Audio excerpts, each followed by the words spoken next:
اشرف غني د هند په ملاتړ پاکستان ته څه ویلي دي؟ په عمران خان ولې لاره ورکه کړې ده او دا چې پاکستان افغانستان او هند ته ولې احتیاج دی او هند او افغانستان باید څه وکړي؟ سلامونه لیدونکو، دا هر څه په دې ویډیو کې وګورئ. پاکستان له افغانستان مرکزی اسیا ته د سوداګرۍ او ترانزیت لاره غوښتې، خو افغان حکومت یې په مقابل کې د ګوادر د خلاصولو غوښتنه کړې ده. د افغانستان د سوداګرۍ او صنعت وزیر له پرون راهیسې په اسلام آباد کې د سوداګریزو اړیکو پر پراختیا له پاکستانی چارواکو سره په خبرو لګیا دی.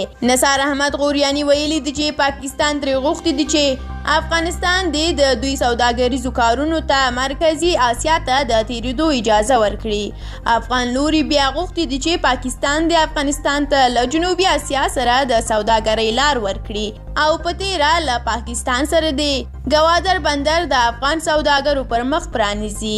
پاکستانی لوري دا هم ویلي دي چې ژر تر ژره به د افغانستان، پاکستان او ازبکستان ترمنځ یو تړون لاسلیک شي چې له مخې به یې دغه درې واړه هیوادونه له نړیوال بانک پور اخلي او د درې واړو هیوادونو ترمنځ به د سوداګرۍ د پراختیا لپاره ریل لاره جوړیږي. او په همدې حال کې بیا نصیر احمد کاموال په دې تړاو باندې لیکنه کړې ده او په دې لیکنه کې ویلي دي چې ویل کېږي پاکستان د افغانستان تجارتي لاره غوښتې ده، فرصتونه، چانسونه او چالشونه.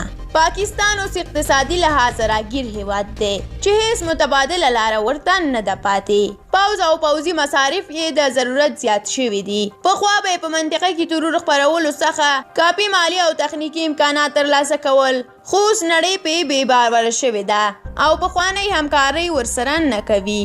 IMF او نورې نړۍ څخه زیات پورونه اخیستي، خو اوس د دې جوګه نه ده چې د پورونو سود خلاص کړي او یا هم پورونه ادا کړي. غوښتل یې چې افغانستان کې د موقت حکومت راولي. دغه حکومت په شتون کې کولی شول چې له افغانستانه مفته لاره ترلاسه کړي، خو په دې کې کامیابه نه شول. بیا یې کوشش وکړ چې طالبان واک ته ورسوي تر څو مفت قراردادونه ورسره وکړي، خو دې کې هم پاتې راغلل. اوس یې د افغانستان د ترانزیت لاره غوښتې ده. کرزي په وخت کې زموږ له تجارانو او دولته زیاتې چغې ایستلې دي، لارې به یې بندې کړي، میلیونونه ډالر تاوانونه یې وار وار راوړولي دي. افغان حکومت او ګاونډیو ته سپارښتنه: افغانستان د دغه خواست باید د منطقي او خپلې ګټې لپاره استعمال کړي. منطقه او افغان حکومت ته پکار ده چې په یو وخت له دغه لار په بدل کې د پاکستان وغواړي چې د طالبانو لاس واخلي او په دې هکله د دوی څخه نړیوال ضمانت واخیستل شي چې د تروریزم له ادرسه ټوله منطقه په اور کې سوځي. پاکستان ته به په دې شرط لاره ورکول کیږي چې ټولې تروریستي ډلې به ختموي او افغانستان ته به هند ته تجارتي او سمندري لاره هم ورکوي. په دې سره به پاکستان چې پخوا یې په تروریزم جوړولو پیسې ګټلې، اوس به په اقتصادي لحاظه له دغې ګټې برخمن شي. افغانستان او منطقه به د دغه آفت خلاص شي او بهرني لاسونه به هم پریشي چې د منطقې آرام خراب کړی دی.